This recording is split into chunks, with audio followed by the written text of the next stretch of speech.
Florent Poli, maire de la commune de Deung, donc une commune de 626 habitants.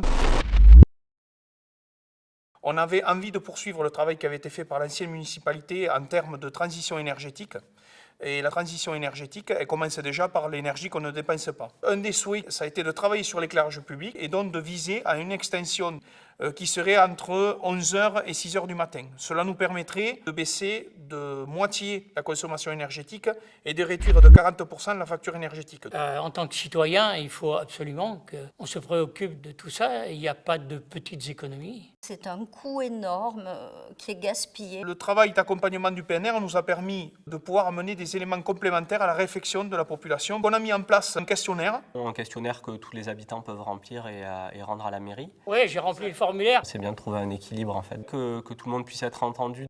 On a un retour qui est plus que positif. On est sur un taux de 96% de la population pour l'extension de l'éclairage public. Alors, bien sûr, 96%, ça veut dire que normalement, il y en a 4% qui ne sont pas d'accord. Alors, c'est par rapport à l'insécurité. Mais au vu des enquêtes de la gendarmerie, il apparaît qu'il y a moins de vols dans les villes où il n'y a pas de lumière. Pourquoi? Parce que les voleurs, ils ont besoin d'un éclairage, ils ont une lampe et ils se font de suite repérer par le voisinage. Il y a l'aspect économique et il y a l'aspect aussi biodiversité qui est pris en compte par les gens. J'ai fait, fut un temps, des comptages pour la LPO, la Ligue de protection des oiseaux, où on s'aperçoit que les éclairages nocturnes perturbent beaucoup, surtout la faune, et où il y a des crashs de chauves-souris. La lumière attire les insectes, elles s'approchent un peu trop près, et elles viennent se cracher dans le poteau derrière. On est un animal diurne, du coup on est un animal qui est pas à l'aise dans la nuit. On a voulu mettre de la lumière un peu partout pour pouvoir se déplacer comme si on était en plein jour. Et tout ça sans trop réfléchir aux impacts que ça pouvait avoir justement sur la faune et sur la flore. Or, sur le monde, en fait, il y a à peu près 65% de la faune, notamment des insectes, qui sont des animaux nocturnes.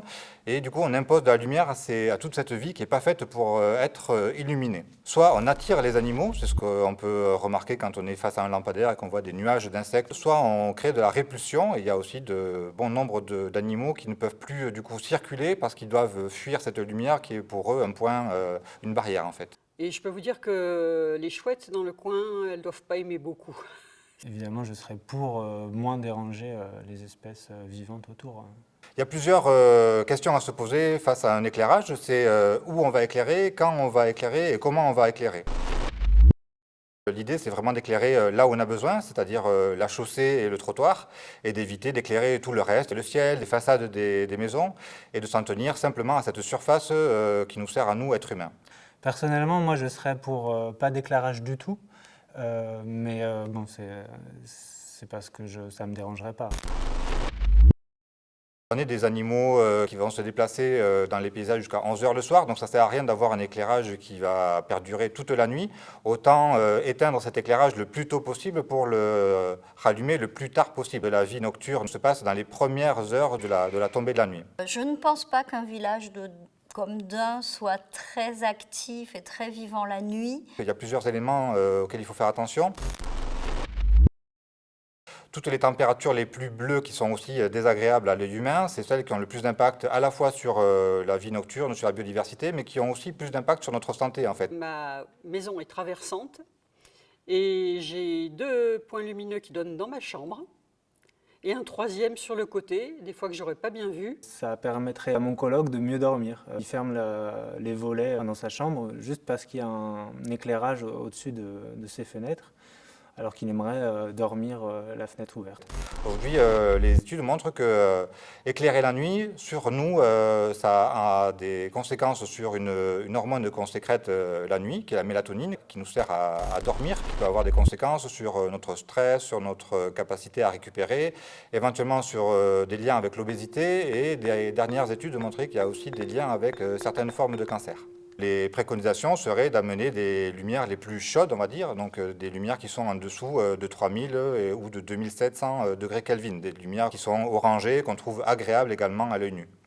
La trame sombre, ça m'intéresse beaucoup. Moi, je suis vivement intéressée par le débat qui va se dérouler ce soir. Le SDE 09 qui gère l'éclairage public à notre demande, a mis en place une horloge qui va programmer une extinction à 21h pour toute la nuit. Et on va pouvoir faire une déambulation nocturne et voir un petit peu la différence. Quand la nuit des étoiles arrive, on regrette toujours un petit peu d'avoir cette pollution visuelle. Justement, ce soir, je vais essayer de voir.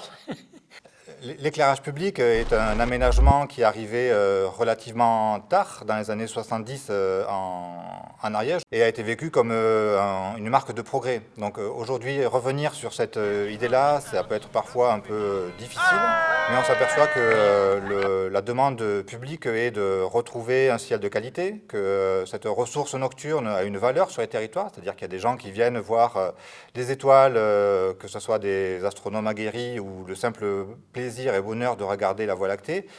Éteindre la nuit, c'est surtout, c'est presque poétique pour moi. Je ne pense pas que ça gêne beaucoup de personnes si l'obscurité est totale pendant la nuit.